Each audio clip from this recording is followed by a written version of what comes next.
Inna ilayna iyabahum thumma inna alayna hisabahum. Punya kemampuan untuk berobat, masih jalan rusak di mana-mana. Ini semua yang terjadi, keberatannya bukan bagi masyarakat kita, tapi bagi orang yang mendapatkan kekuasaan.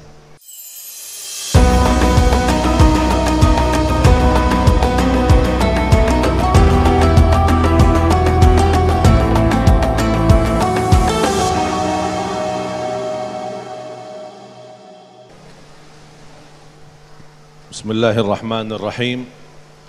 Assalamualaikum warahmatullahi wabarakatuh.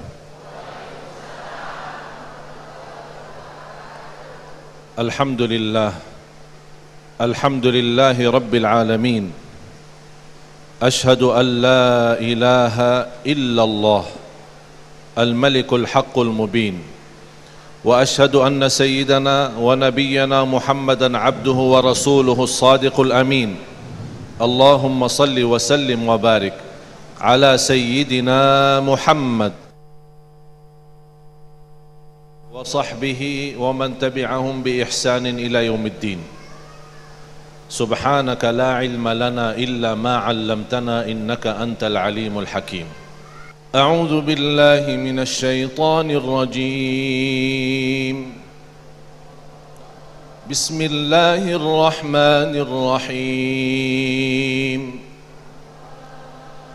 ألهاكم التكاثر حتى زرتم المقابر كلا سوف تعلمون ثم كلا سوف تعلمون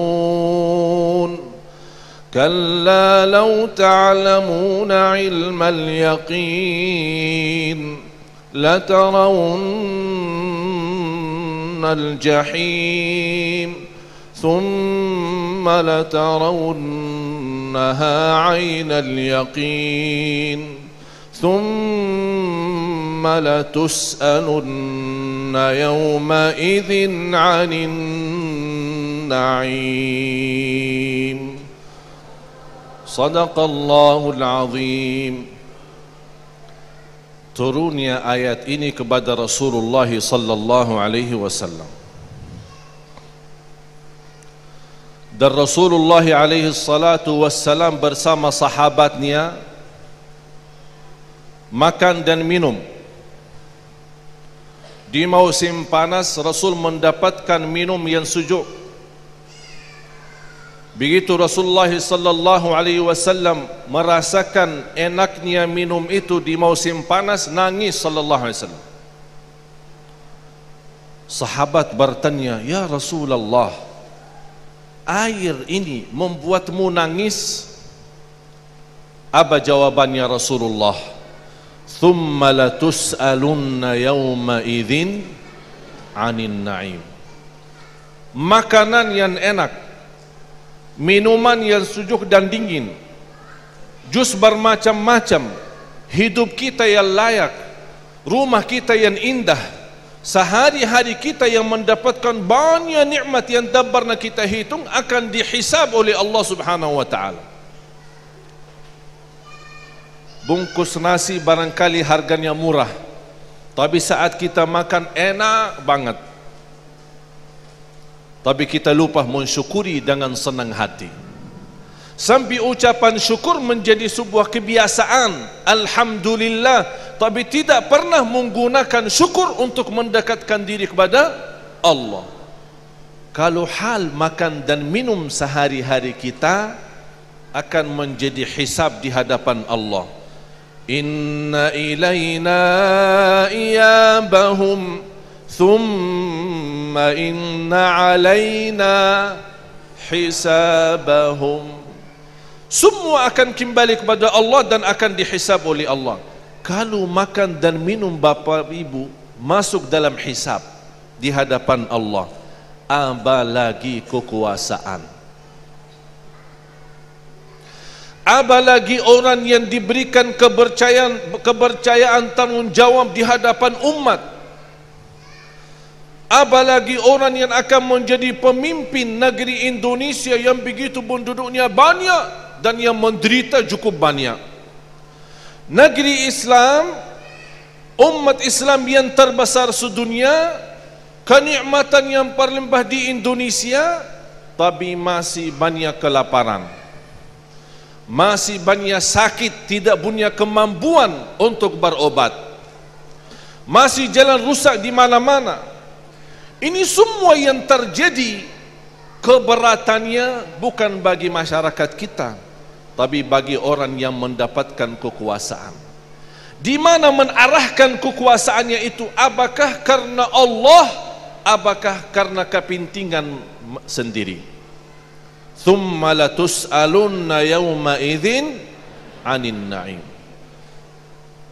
Kekuasaan itu, orang yang mencintai kekuasaan, bukan hanya dia cinta, malah dia berupaya menghabiskan segala kemampuan, segala harta, segala milikinya untuk supaya bisa mendapatkan kekuasaan itu. Padahal kita tahu harta itu sangat penting dalam hidup kita, dan bahkan kita merasa tidak bisa hidup tanpa harta. Wa tuhibbunal mala hubban jamma. Manusia mencintai harta dengan segala perasaannya, sampai dia berani bohong, berani menipu, berani bermacam-macam, dan tidak ada rasa malu terhadap Allah, dan tidak pernah ingat. Thumma latus'alunna yawma idzin 'anin na'im. Apa yang terjadi? Banyak berantakan dalam kehidupan kita. Oleh karena itu para salihin, begitu dia mendapatkan kesempatan untuk menjadi orang penguasa, malah mereka menolak. Bisa menjadi orang penguasa yang bisa dihormati, yang bisa menjadi orang pejabat tinggi dan di mana-mana dimuliakan, dia tidak harap itu semua, karena mereka bukan fikir kemajuan dunianya, tapi mereka khawatirkan di akhiratnya. Apa yang akan diberikan jawaban di hadapan Allah kalau ada di antara yang di bawah dipimpinnya orang-orang yang menderita, orang-orang yang sakit, orang-orang yang susah tidur, orang-orang yang dia tidak punya tempat tinggal. Ini semua akan bertanggung jawabannya di hadapan Allah. Thumma latus'alunna yawma idzin 'anin na'im. Umat Islam, tinggalkan sejarah umat Islam. Ummatul Quran, tinggalkan baca Al-Quran. Kapan bisa makmur masjid? Pas hari Jumat. Kapan bisa ramai masjid? Pas ada acara. Tapi coba lihat salat subuhnya.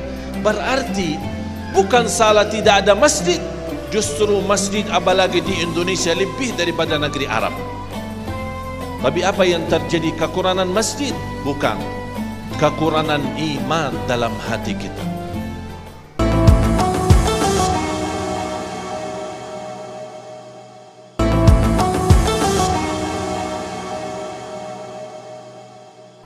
Alhamdulillah, Allahumma salli ala Sayyidina Muhammad wa ala ali Sayyidina Muhammad. Bapak Ibu, kalau mendengar nama Rasul wajib kita apa? Allahumma salli wa sallim alaihi, atau sallallahu alaihi wasallam. Dan sebaik-baik salawat kalau disertai dengan salawat dan salam, sesuai firman Allah, ya ayyuhalladzina amanu sallu alaihi wasallimu, ada salam, wasallimu taslima. Pemirsa TV One di mana saja berada yang dimuliakan Allah, muslimin muslimat, mukminin mukminat yang diberkahi Allah Subhanahu wa taala. Rasul sallallahu alaihi wasallam menjelaskan di hadis yang sahih, khairun nasi qarni thumma alladhina yalunahum thumma alladhina yalunahum. Sebaik-baik manusia yang ada di zamanku, dan setelah zamanku, dan setelah zamanku. Hadis yang disebar di Indonesia, dan banyak kita mendengar ucapan khairul quruni qarni, sebaik-baik zaman adalah zamanku, itu hadis tidak sah. Tapi yang sahih, khairun nas, sebaik-baik manusia. Kalau disebutkan sebaik-baik zaman, berarti tidak bakal ada zaman baik. Tapi kalau diucapkan kata sebaik-baik manusia, bukan berarti yang selanjutnya tidak akan jadi baik. Kebaikan sebagaimana di hadis yang lain, wal khairu fi ummati ila qiyamis sa'ah, di riwayat Imam Ahmad dalam musnadnya, wal khairu fi ummati kal ghaith la yu'lamu fi awwalihi aw fi akhirih. Kata Rasulullah, kebaikan ada di zaman, ada di masa, ada di setiap waktu di umatku sampai hari kiamat. Bahkan di riwayat lain Rasulullah SAW menjelaskan, kebaikan dan keberkahan umatku seperti air hujan. Kita tidak tahu berkahnya air hujan apa saat dia turun atau saat mau habis turunnya hujan. Artinya bisa berkah di awal dan bisa berkah di akhir.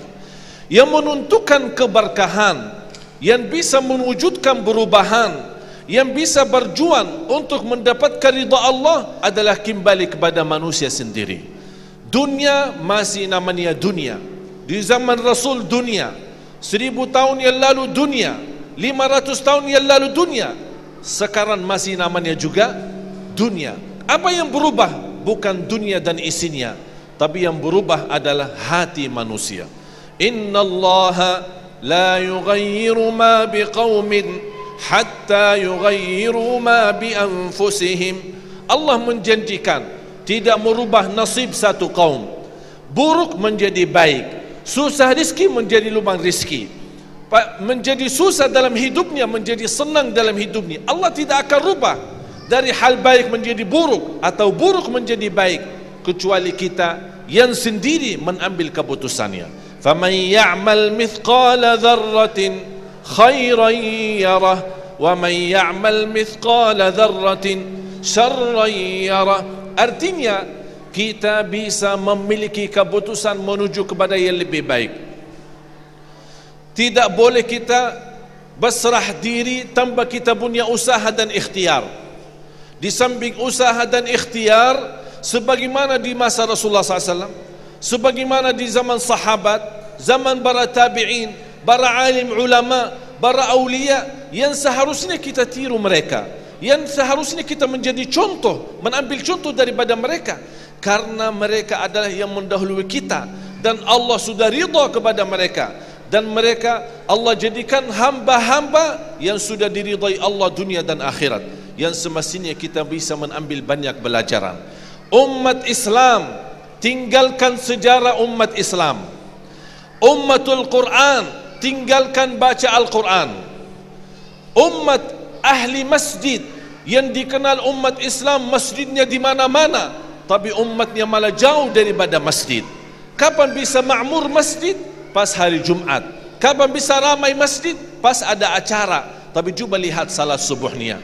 Berarti bukan salah tidak ada masjid, justru masjid apalagi di Indonesia lebih daripada negeri Arab. Tapi apa yang terjadi? Kekurangan masjid? Bukan, kekurangan iman dalam hati kita. Mana para alim ulama yang bisa menarahkan para pemimpin dan penguasa kita supaya mereka tahu dunia ini adalah jembatan kita menuju ke akhirat, bukan tempat tinggal kita selama-lamanya. Kita akan melalui proses yang panjang, masuk kubur, mungkar nakir, dan hisab di hadapan Allah. Thumma latus'alunna yawma idin 'anil na'im.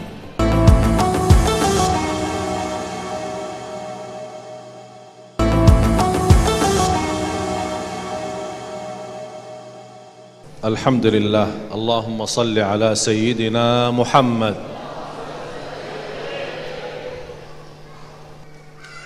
Kita harus berubah. Kalau kita ingin Allah berikan yang terbaik, harus kita menjadi orang yang baik di hadapan Allah. Kalau kita ingin Allah ridha dan memberikan segala hajat kita dengan cara yang luar biasa, harus kita menjadi hamba yang luar biasa. Tapi jangan kita minta yang luar biasa tapi kita mau jadi biasa-biasa saja. Rasul kita sallallahu alaihi wasallam sebagai pemimpin umat, sebagai rasul dan nabi, bagaimana Rasul kita sallallahu alaihi wasallam yang kita semua kenal, wa ma arsalnaka illa rahmatan lil alamin. Laqad ja'akum rasulun min anfusikum azizun 'alaihi ma 'anittum harisun 'alaikum bil mu'minina raufur rahim. Yang paling memberikan kasih sayang sebagai manusia dan kepada manusia itulah Rasulullah sallallahu alaihi wasallam. Tapi apa yang terjadi ketika Rasulullah SAW mendekati meninggal? Ini lihat orang-orang penguasa, orang-orang yang dapat menjadi pemimpin, tapi juga contohnya apa? Apa pelajaran dan ajaran yang diberikan oleh beliau sallallahu alaihi wasallam? Beliau berdiri di atas mimbar, menyampaikan nasihat, mengingatkan sahabatnya. Di situ Rasulullah sallallahu alaihi wasallam menyampaikan sesuatu yang dia tahu akan menghadap Allah, yang namanya sebaik-baik manusia, yang disayangi Allah, yang dicintai Allah. Dia menyampaikan kepada sahabat, barang siapa yang pernah aku zaliminya, barang siapa yang pernah aku celah namanya, yang barang siapa yang pernah aku menyakiti hatinya dan perasaannya, sekarang silahkan balas. Karena hari kiamat tidak ada pembalasan selain hisab. Ini Rasul kita. Kira-kira Bapak Ibu, apakah pernah kita menyangka Rasul menzalimi orang? Justru Rasul SAW diturunkan untuk menyebarkan adil. Tapi Rasul kita sallallahu alaihi wasallam bara menawarkan kepada sahabat dan menyampaikan kepada sahabat sesuatu yang akan bertanggungjawabnya di hadapan Allah hari kiamat. Padahal kita tahu Rasul itu adalah sebaik-baik manusia, tapi begitu orang yang memiliki kekuasaan takut dan malu di hadapan Allah. Barang siapa yang pernah aku zalimi, silahkan datang sekarang. Allahu Akbar sallallahu alaihi wasallam. Mana para pemimpin kita? Mana para alim ulama yang bisa menarahkan para pemimpin dan penguasa kita supaya mereka tahu dunia ini adalah jembatan kita menuju ke akhirat, bukan tempat tinggal kita selama-lamanya. Kita akan melalui proses yang panjang, masuk kubur, mungkar nakir dan hisab di hadapan Allah. Thumma latus'alunna yawma idzin 'anil na'im. Indonesia ini memang kita sepakati sebagai negeri yang berdasarkan Pancasila, bukan sebuah negara agama, tetapi negara yang beragama. Nah, lantas bagaimanakah kita mentransformasikan nilai-nilai Islam di negeri ini? Silakan, Syekh. Alhamdulillah, Allahumma salli ala Sayyidina Muhammad. Kama takunu yuwalla alaikum. Kita mengharapkan seorang pemimpin yang jujur dan adil. Setahu saya di negeri Indonesia, negara demokratis. Artinya tidak ada seorang pemimpin dengan cara terpaksa. Harus terpilih. Yang memilih siapa? Hah? Rakyat mana? Rakyat Indonesia atau di luar Indonesia? Orang Indonesia kan? Sebelum kita memilih, harus kita tahu posisi kita siapa, diri kita dulu. Bagaimana hubungan kita dengan agama kita? Yang jangan-jangan terjadi kita terjumus dalam salah kita cinta dunia. Aku heran di Indonesia banyak yang bisa menjadi hal-hal aneh, tapi nyata, jelas terjadi. Tapi kalau kita fikirkan dengan akal, kok tidak masuk akal. Sebagaimana satu tempat yang mayoritasnya Islam, tapi bisa pemimpinnya non-Muslim. Saya bertanya, yang memilih siapa? Karena dijanjikan haji. Berarti mohon maaf Bapak Ibu, orang-orang yang jujur belum laku di Indonesia. Padahal saya yakin banyak orang pemimpin yang jujur dan ikhlas, tapi belum mereka mendapatkan kesempatan karena bagi kita tidak laku. Kenapa tidak laku? Karena membaginya sedikit. Dia tidak punya modal besar untuk membagi sana sini, membagi uang, membagi beras, membagi apa. Yang itu aja bagi berasnya banyak, ya udah itu aja kita pilih. Berarti kita harus memperbaiki cara fikiran kita. Kita harus tahu memilih siapa yang sifatnya jujur dan amanah, yang menentukan kita. Kita yang lebih tahu. Karena pemimpin itu bukan datang dari langit, turun atas kita, terpaksa, kita tidak punya pilihan. Malah dia datang dari tengah kita, dan kita tahu hidupannya, dan kita tahu sifatnya. Oleh karena itu Bapak Ibu, sebelum kita ingin mendapatkan pemimpin yang adil, jujur dan amanah, harus kita juga dalam kehidupan kita sehari-hari jadi orang yang adil, orang yang amanah, orang yang jujur. Mulai dari dalam rumah tangga kita, beradil sama istri dan anak. Beradil kalau kita punya anak, jangan kita sayangi anak lebih daripada yang lain. Beradil dalam tetangga kita, orang muslim maupun non muslim. Inilah perilaku sehari-hari kita yang akan menarahkan kita dari petunjuk Allah supaya kita bisa mendapatkan pemimpin yang baik. Dan kembali kepada kita mendalami dan mempelajari Islam, karena pendidikan sangat penting untuk menarahkan kepada yang lebih baik. Karena ummah yang jahilah tidak akan bisa makmur dan maju, tapi ummah yang alimah, ummah yang memahami agama, yang memahami kehidupan, bukan hanya pintar agama, bukan hanya sempurna takwaannya, tapi dia juga memiliki pendidikan dan keahlian untuk bisa memimpin rakyat kita menuju ridha Allah sebelum ridha manusia. Kalau kita dapat ridha Allah, pasti negeri kita akan makmur, menjadi baldatun tayyibatun wa rabbun ghafur. Amin ya rabbal alamin. Pemirsa yang dirahmati Allah, itulah tadi seperti yang telah kita pahami bahwa Allah menciptakan sebuah mekanisme dalam kehidupan ini. Ketika kita mengikuti formulasi yang telah dicontohkan oleh Rasulullah sebagai utusan Allah yang melakukan perintah-perintah yang diberikan oleh Allah secara sempurna, maka ketika kita tidak mengikuti Rasulullah, maka kita pun menerima akibatnya. Sekali lagi, kita sepakat seperti apa yang telah dikatakan oleh Syekh Ali tadi, bahwa teruslah belajar Islam, kenali Islam. Bagaimana mungkin kita cinta Islam ketika kita sendiri tidak pernah mengenali dan mempelajarinya.